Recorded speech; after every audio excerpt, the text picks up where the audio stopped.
Hi family, God bless you in Jesus' mighty name. Welcome back to my channel. My name is MJ. We'll talk all things autism.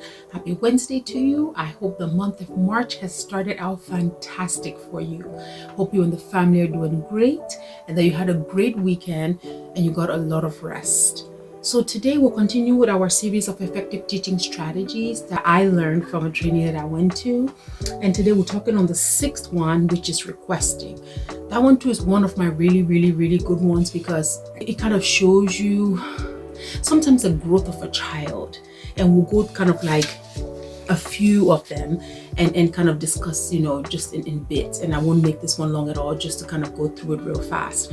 So of course, requesting is for a kiddo to ask for what they want, right? So now we as parents, or even as educators, whichever way we want to put ourselves, can accept requesting of items through either verbal language, speaking, sign language, which some people know, gestures, which initially I think that's the way Jayson started, picture schedule at school, most of them have that, or eye contact. So of course the goal is that children eventually will go from gestures to maybe pictures, and then eventually end goal, of course, for most of our kiddos is for them to verbally request. And I know that one is really tough, especially for late talkers.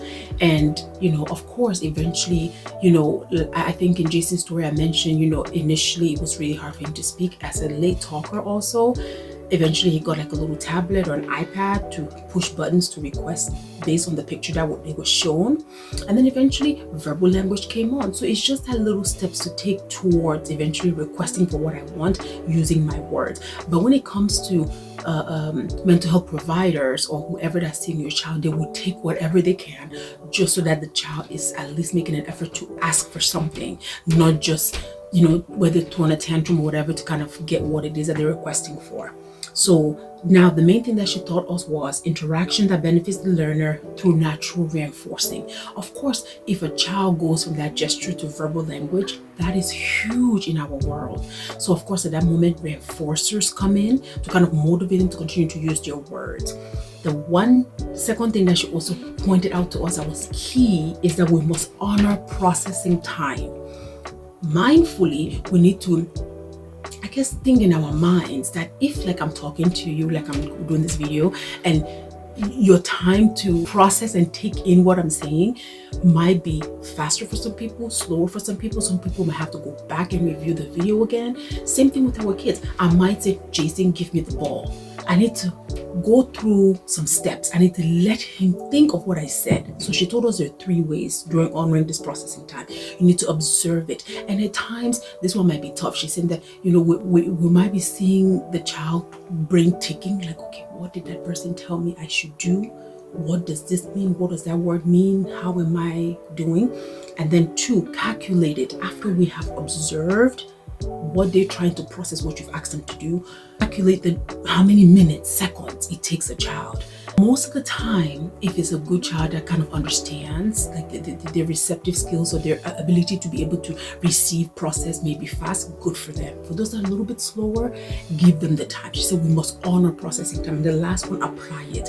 So don't rush the child through that moment of, didn't I tell you? Didn't I say? Didn't I, so that kind of thing.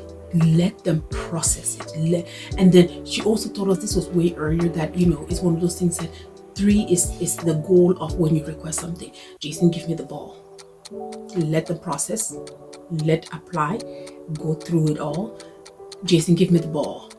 So once we do a second time, I only have one more chance to ask him again, Jayson, give me the ball. Like, don't make a 4th time. And then upon that 3rd time, you can do hand in hand and then take the ball from him and give it to myself.